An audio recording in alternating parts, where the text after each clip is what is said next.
without further ado, I'm going to introduce to you the guy who's going to kick this all off for us. His name is Steve Cadigan.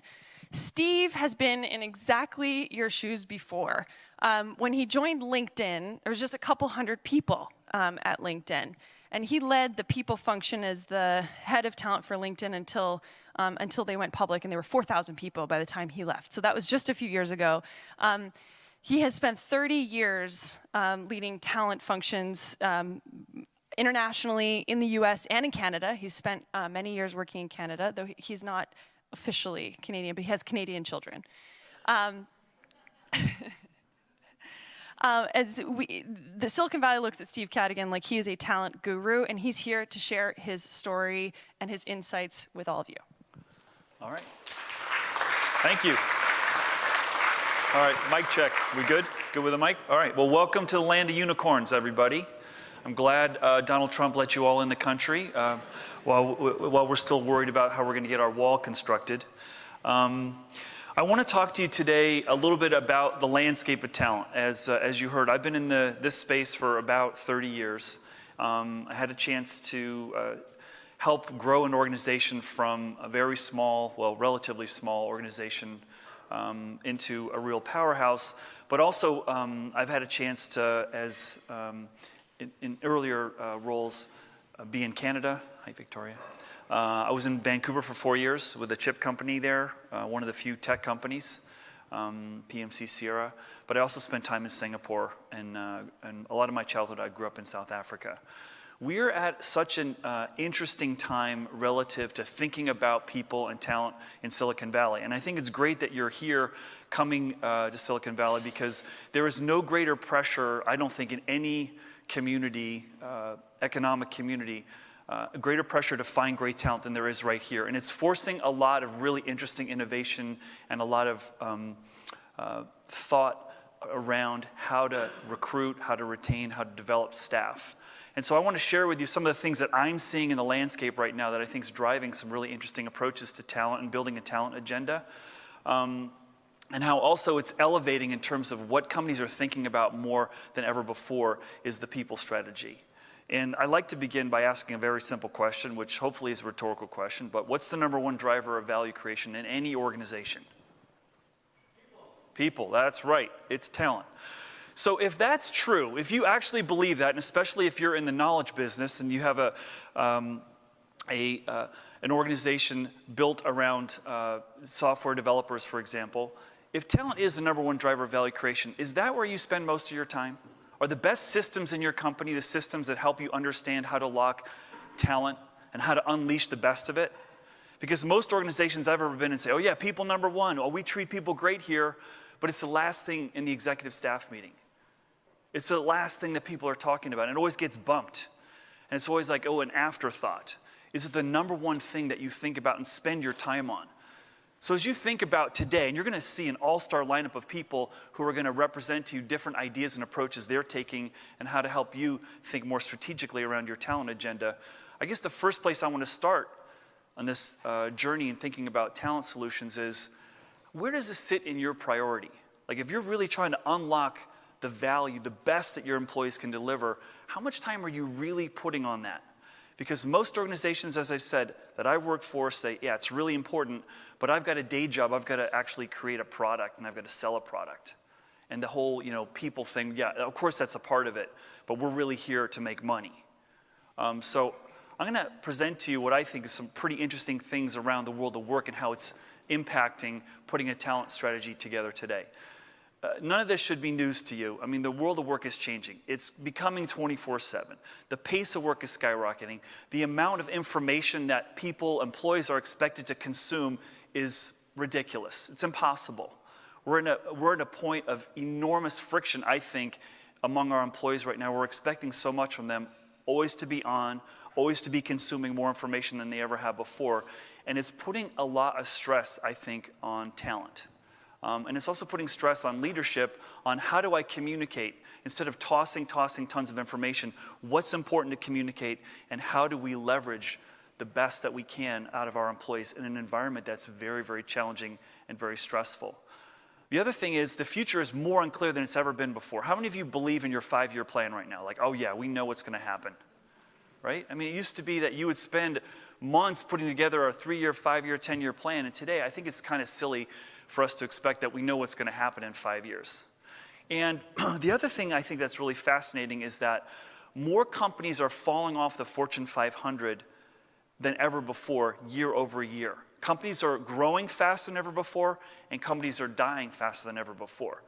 And so that, I think, is creating an interesting pressure on all of you to figure out, how am I going to thrive really quickly?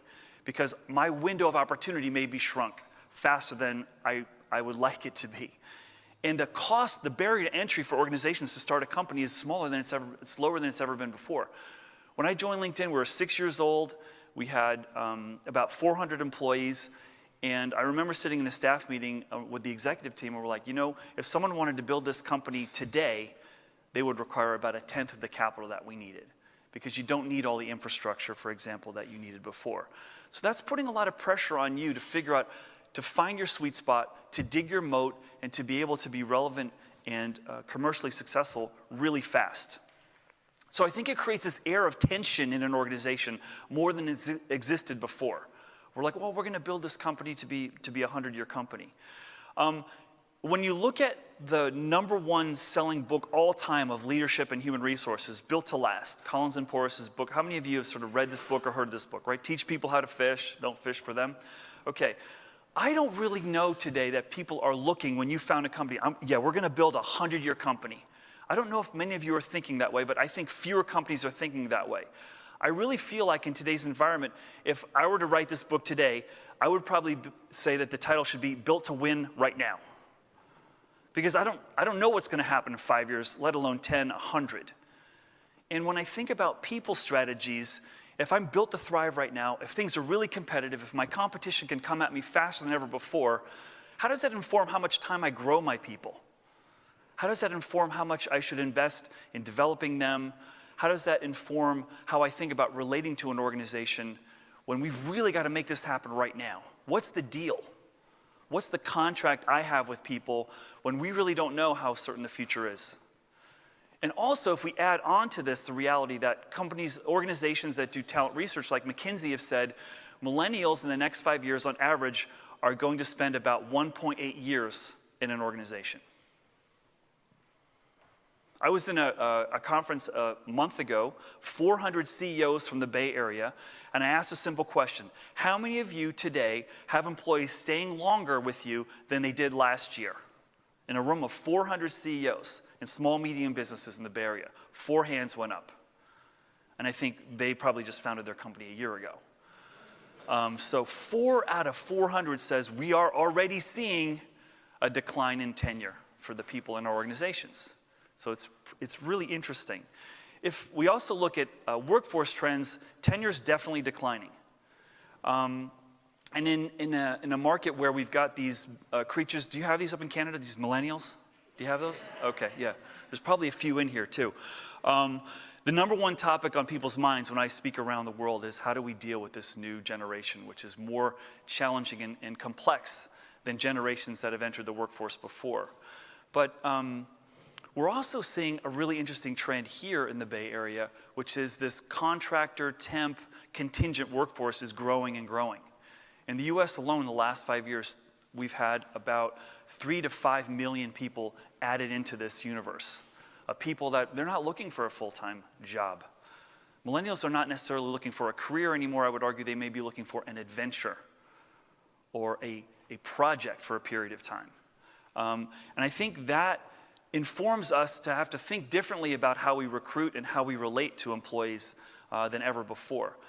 I also think that this whole narrative that we're seeing out here about robots and automation and how they're replacing jobs is creating a little bit of a sense of fear in the employee population.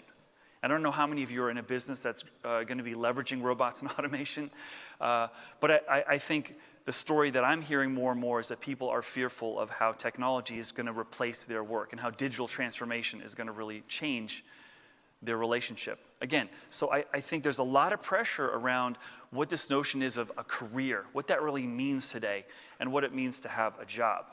We're also seeing this narrative played out in the press where when you think about all this, especially this week, there's been a lot of conversation about AI. All my traffic on LinkedIn, probably this last week, something's blowing up around AI and the recognition, and I think there's a big attempt to understand what it really means. But what caught my eye in this article, and I'm seeing a lot more like this, is that there's a distinction being made around human employees. I was like, when did that become a different category, like human employees? And that's fascinating, And if you're in a brick and mortar, and most employees in this country are not in the technology sector, they're in brick and mortar, and they're hearing these stories around human employees. It's creating a greater sense of fear and discomfort. The other really interesting trend, and I'm curious how many of you are in an organization that's building a platform, is that we're seeing organizations more and more create value outside the company than inside the company. That the intellectual property or the true value is not something their employees create. It's just something their employees create a platform for people on the outside to be valued. And these are organizations like Etsy, organizations like lynda.com or SoundCloud or Lyft, Uber, Craigslist, eBay. These organizations have been around for a while. But if you think about what's really interesting here organizationally, is that all these organizations, their value is not created by their employees. They're building a platform for non-employees to create value. And then if you're an organization like Lyft or Uber, you've got more people representing your brand than your own employees. That's really interesting to me. And also, if you're an employee, I now have, as an individual, more opportunities to create revenue other than a job than ever before. I just got home last night, and my two boys happened to go to the Warriors opening game last night. And they came back, and they said, "Dad, we met this guy, and he creates YouTubes of opening games for every sport. And all he does is run around the world and shoot himself in this game. And he's got like 200,000 followers, and we think he's making like 75 grand a year. I want to do that." And I literally almost was late this morning because one of them, they gave away free t-shirts in the Warriors game last night. And he was, "Dad, I need to create an eBay account because I want to sell these t-shirts." I'm like, wow, that's fascinating. 13 years old, and he's already thinking around, I'm relevant if I have a lot of followers. So I think that this is a fascinating dynamic that's, I think, only going to increase. More and more opportunities for people to make money other than the standard job. But also organizationally, this really interesting dynamic where the value is not being created on the inside of the organization, it's being created on the outside of an organization. Again, another really interesting thing. If I think about what that means in the mindset of the workforce today, and all this is around sort of setting context around how do you set a people strategy in this crazy universe that we work in, is that I think this pressure, and it's been building about this work-life balance, which is an impossible balance to realize. What does that really mean? I'm feeling overwhelmed. The number of documented cases of anxiety and depression are definitely in the upswing because we're in an impossible situation. And this is also happening in schools, by the way. Kids are starting to feel like, oh my gosh, I've got all this stuff, I can't possibly absorb this. And I think it's creating a really interesting dilemma for us as organizations. Like, how do we reconcile the volume, the pace, the impossible reality of all the stuff that we have to consume? And how do we do that and create an environment where people can do their best work? And what does that look like? And they have all these other choices that they've never had before to create income for themselves other than having a standard job, which I think is absolutely fascinating. Probably the most profound dimension for all of us to reconcile today is that we live in a universe that's far more transparent than it's ever been before.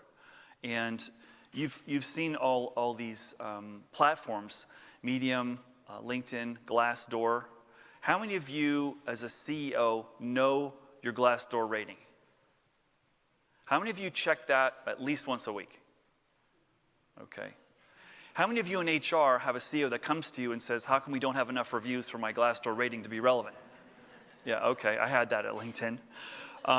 It's really interesting. We had a situation here, and I don't know if the ripples of this hit your shores. But how many of you read the blog by Susan Fowler or saw what happened at Uber? Yeah. So February of this year, Susan Fowler published this blog on Medium, and it went viral. Within months of this, there was a massive investigation. More people came forward and said they'd been grossly mistreated in the organization, particularly women.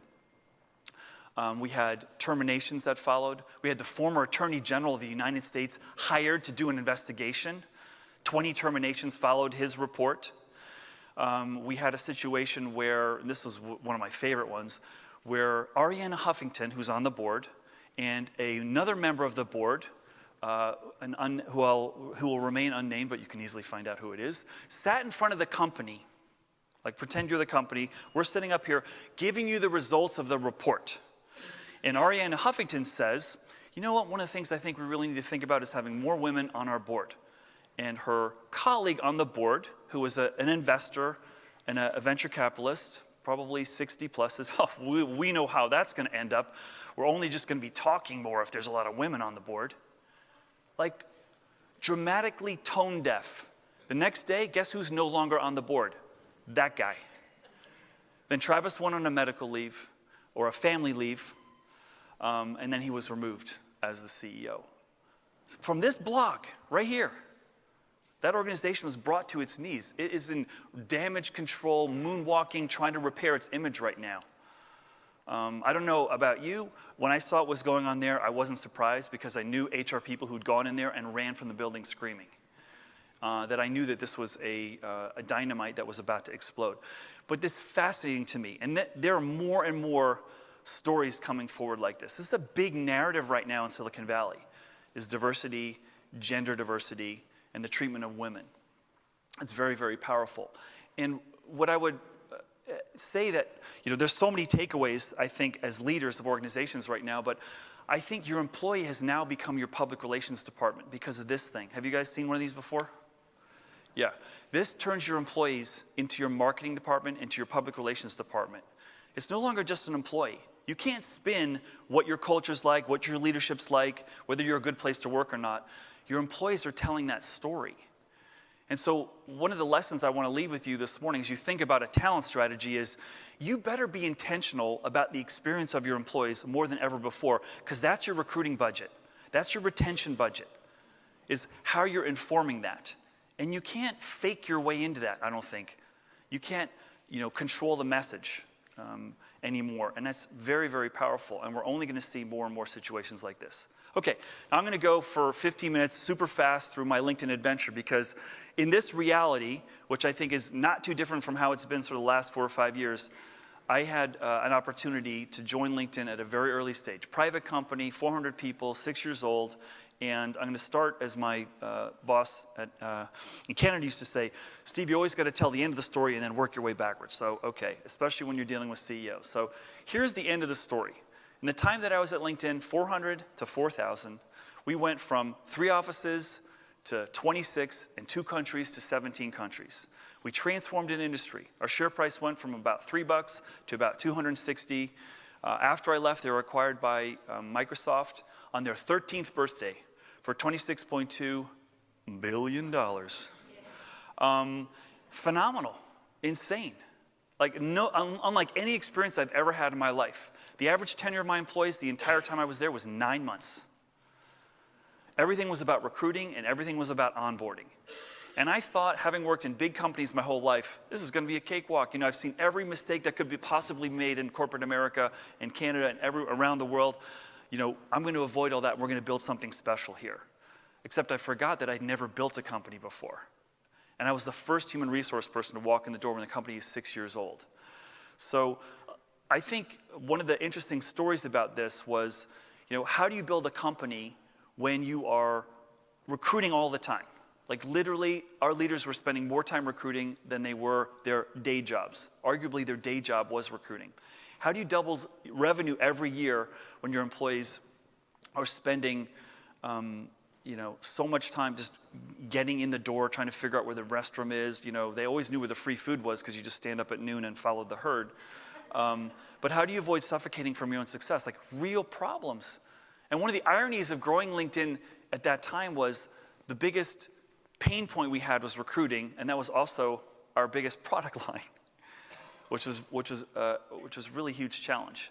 But I don't know how competitive the markets are where you're looking for talent, but I challenge you to have to do what we were faced to doing in the shadows, literally, of Google buildings, surrounded by Google, physically. And we had no brand, no one knew what we were. Everyone was getting, triple, quadruple offers, counter offers from these big name, sexy companies, Google, Apple, Facebook, Twitter, and when they were hot, Zynga, and also Groupon.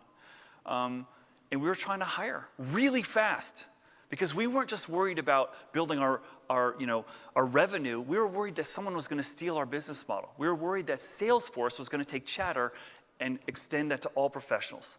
We're worried that Google was going to take Circles and take that model and extend network connections more than we could.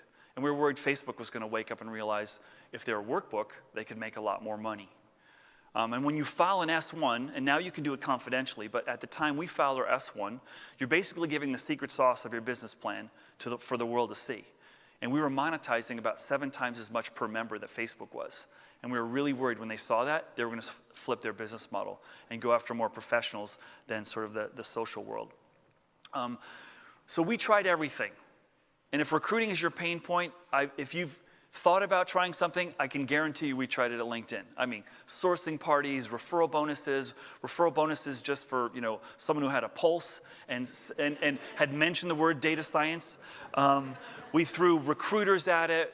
We tried everything. We had days where we would just source candidates. You are not going home, this entire team, until you give us 3 good, viable candidates for a job opening that we have. It was insane. And when I started there, it was so brutal that there were literally fist fights between hiring managers. I found him first. No, I found him first. They're my candidate. And that's how intense the pressure got. And I can't tell you, signing bonuses, all kinds of things. I remember talking to my CFO and saying, we need a bonus program. He goes, no, we don't. We're not making any revenue. We can't have a bonus program. I said, but everyone's leaving a bonus to come here. I got to have something to offer them because they're turning down all our offers. And he goes, we can't have a bonus program. And finally I said, we have a bonus program right now. It's called a hiring bonus because I have to offset their loss of leaving a bonus to come here. And every person we hired the first 3 years I was there, everyone took a pay cut. And yet we finally figured out how to be able to pull this off. We didn't outbid those organizations. We didn't outbid Google, but we came up with a story around why we were different and unique and a better place for some than the opportunity that they could have at a place like Google. The best thing and the most valuable thing we ever did when we were facing offer rejection after offer rejection was ask this question: why does anyone want to work here? And if you haven't invested the time to do that, and by the way, if your answer is because we're a really good organization, because we're going to make a lot of money, because there's a lot of great people here and we treat people great, don't say those things because everyone else is saying those things.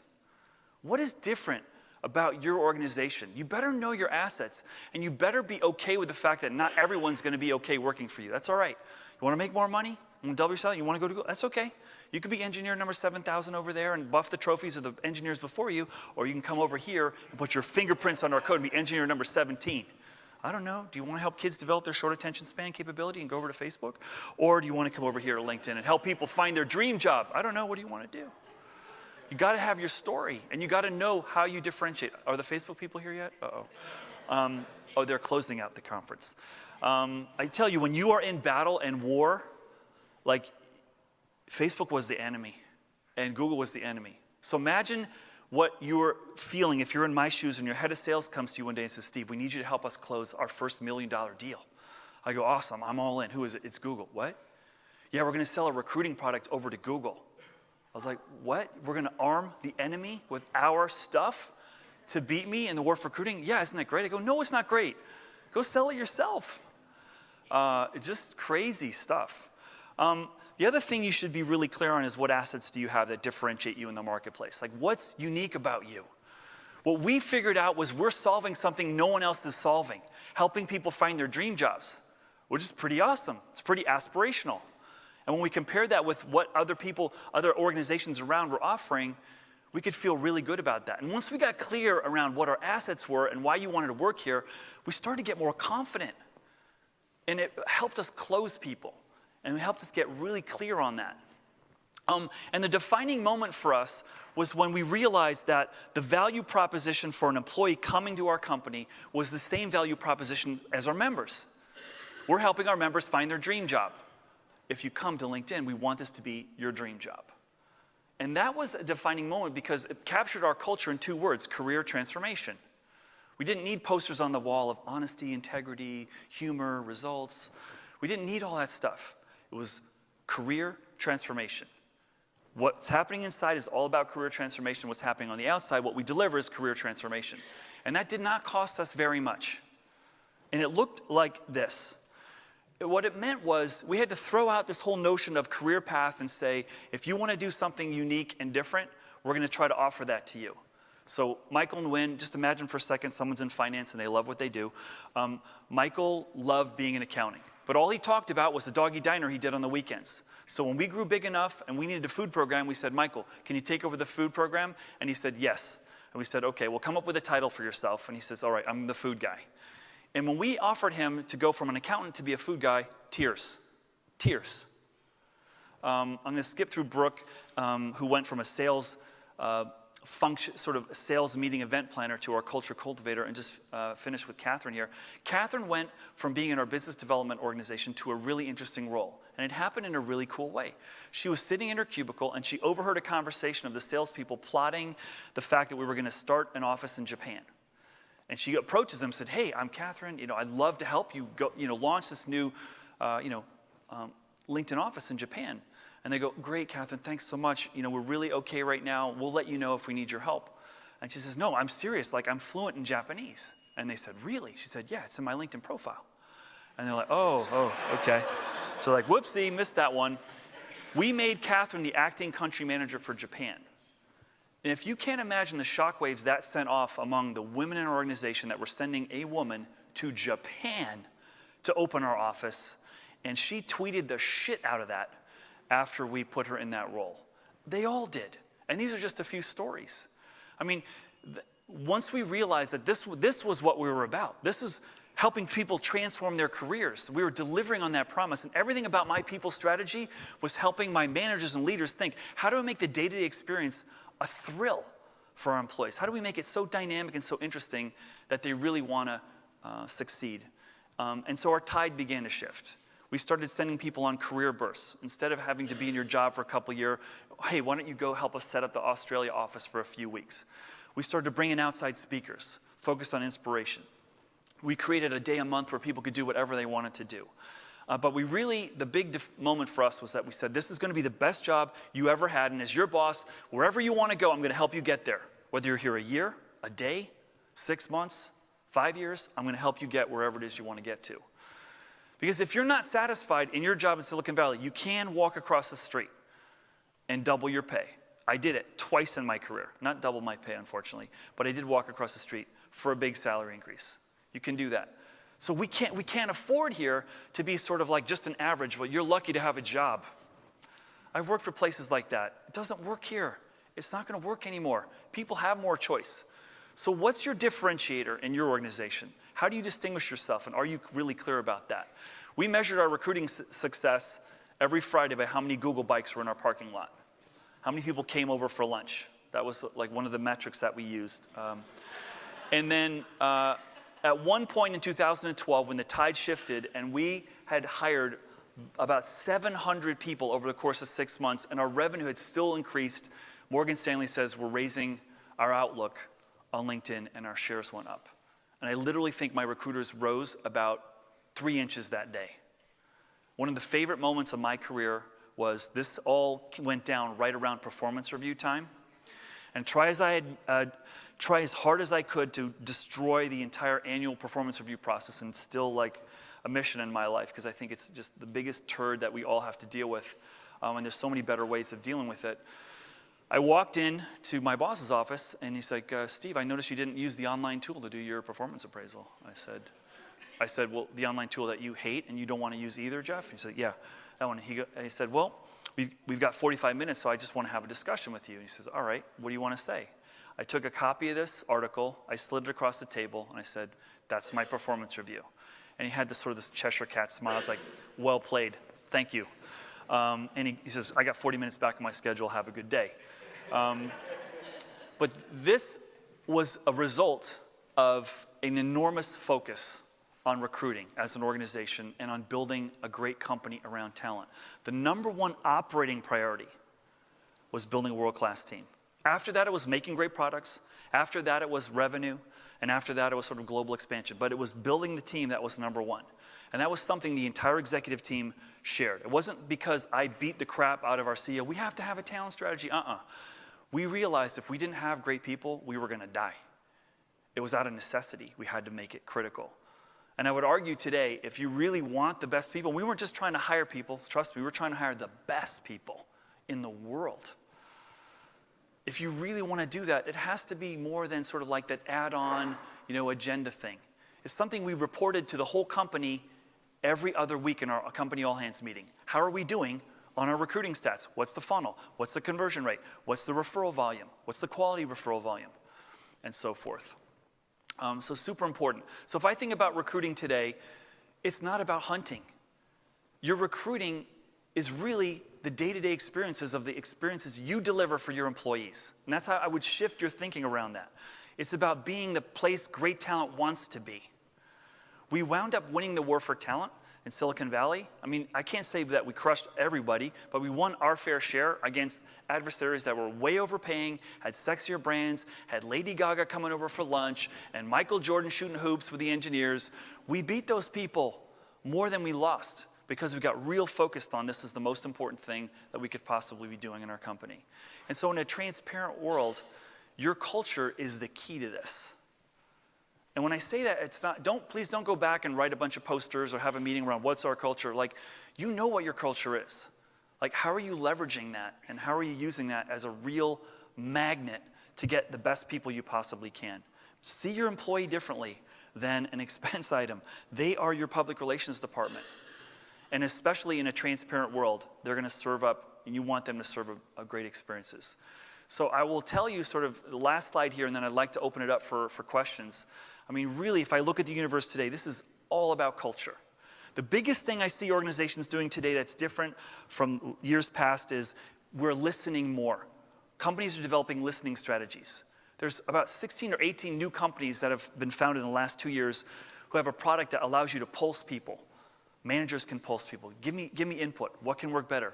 What's working great? What can we improve? And developing that rapport. I'm even seeing organizations, I'm not saying, I don't know how I feel about this, but when you go through the airport at Heathrow, there's a smiley face, sad face, neutral face. Like, companies are literally putting those in there. How many of you are checking sentiment on a weekly basis in your organizations? Anybody? Okay. I'm also seeing organizations serve employees as they walk out the door on their device. Hey, did you feel inspired today? Do you feel like you did some of your best work? And I've worked in organizations where we never wanted to ask that question because we knew the answer. But I think in this fast-paced environment where things are moving really fast, where some of your insights can come from outside your organization and what makes you great, you need to listen more, and you need to have a listening strategy. And that's how you inform how to compete and how to get the best out of your people. They're going to tell you. It doesn't mean you need an offsite. How are we going to find out the best about our talent? I think the best way is to ask them. You can beat the sexy giants, trust me. When I look at LinkedIn, we had no business being successful. And I'll share with you a secret that not many people know. There was not a single person prior to going public in an organization that had actually gone public with an organization before. We'd never done it. At a certain point before we went public, we were all managing, everyone in leadership team were managing more people than we ever had in our lives individually. Like, we had no business being there. A CEO had never been a CEO before. But I think the fact that we'd never done it made us hungry to want to do something special and unique and different. So don't ever let someone tell you, if you haven't done it, you can't do it. I get calls all the time. Oh, Steve, we've got this company. It's pre-IPO. Can you help us? We had such a great. I was like, you know what? Before I did that, I'd never done it before. Stop limiting the options that you have of great people. Don't underestimate hunger and desire. And none of us had ever worked, other than me, in the recruiting business before, but yet we were able to do something really special. And I think it was all about this promise of career transformation and making it an amazing, amazing place. And you have that choice. It doesn't cost you, the work experience and the opportunity for you to create magic among your employees day to day doesn't cost you very much. It's just commitment and time. And here in the Valley, we don't have a choice. You gotta be great, or you're not gonna get great people. And I think that the answer and the challenge is, especially dealing with millennials, is if they're only gonna stay 1.8 years, and if you're going to have an organization that's gonna have more people that used to work for you than ever before, our alumni base needs to be mined. And this is one thing that I spend a lot of time talking to older organizations that have been around a while, talking to Cisco about this, talking to Intel about this. You have more people growing that used to work for you than ever before. What are you doing about it? You know, are you treating like the Godfather strategy, like once you leave, you're dead to me? Or is it, no, we want you still recruiting, referring your friends, and talking about what a great experience it was? I would argue some of the success in how you measure the quality of the experience you deliver is when someone leaves you, they talk and share with people what a great experience that was, had a great time, and it made a great impact, and I felt like it made a difference. So I hope over the course of today, and again, you are going to be in for a real treat. I know many of the people that you're going to be hearing from today, sharing really interesting perspectives and experiences, and I hope you really mine this opportunity to think about, how do I want to approach it? What's my fingerprint? What's the DNA of our organization? And how can I leverage that day-to-day experiences to really realize success? We tried to make work so exciting that it wasn't really work. How many of you have seen that Simon Sinek TED Talk where he talks about, you know, if you really love it, it's not work. It's not stressful. It's like you really feel it. And we tried to do that. We didn't succeed all the time, and you know, we had a lot of failures and missteps. But our employees saw that we wanted to deliver on that promise, and that made a huge difference. And the organizations today that I see that are hiring great talent are really clear about who they are, who's the right person for them, what their assets are, how they leverage their assets in the recruiting process, and they're thinking more and more around the daily experiences, really informing the whole strategy. So I'm going to stop right there and take any questions, comments. Yes? I want to talk about the 9-month tenure. Yeah. Is that average across your industry in Silicon Valley or wherever, New York or elsewhere, or is that low, or is that high, and what do you think it is today in other major companies? Okay, so the question, I'm going to repeat it because we're recording some of it. The question is the 9 months tenure a common around Silicon Valley or not, right? Is that to be expected? I don't think it's that common. I think in hyper growth mode, when I joined, we were 400. The next year, we were 1,000. The next year, 2,000. Next year, 4,000. When you're doubling every year, that's sort of a natural outcome. I don't think as many organizations have hit that growth curve as fast as we did. That was a problem for us in the recruiting process, that we're looking for people that had been through hypergrowth, but no one had been through hypergrowth because we needed to try to navigate our way through it. My question is about the hypergrowth companies specifically and whether it's common for them. Yes, I think so. Yeah, I mean, when you're going through that doubling every year, I don't think it's uncommon. And I think that the stress point there is, well, first the stress point is how are we going to get all the people in, and then how are you going to make them productive as fast as you possibly can, right? As soon as we started hitting our stride with recruiting, like, wow, this is great, and it's like, holy shit, we got to help these people figure out what they're supposed to do when they get here. And we got all these managers that are what I call battlefield promotions that never managed a group of 10, 15, 20 people before, like, oh my God, what do I do? Set goals? What? Talk to people? Actually give them feedback? Yeah, you got to do that. That was a challenge for us. And that's the pain point. And here's the interesting rub when I look at Silicon Valley right now. I can't say this valley is creating the greatest leaders that we've ever seen before. We've got a lot of great entrepreneurs, but I don't see people investing in leadership. I don't see people saying, oh, well, this company, you hire someone out of there, they were a great leader. They might be great delivering, they might be great executing, but who's developing the great leaders? You know, the names that always get thrown, oh, Google, oh, you know, Amazon, they've developed a lot of great success, but have they really invested in great leadership? You know, and is that because we can't, you know, build a 100-year company anymore, we have to thrive right now? Which is that was a huge challenge for us. Like, we said to ourselves, we don't want someone to come and say, well, the best leadership I learned was somewhere else, not here. And at some point, around 1,000 people, we had to say, gosh, we got to start investing in helping our leaders figure out how to navigate this, because it's very complex and it's always changing. Yes, question in the back.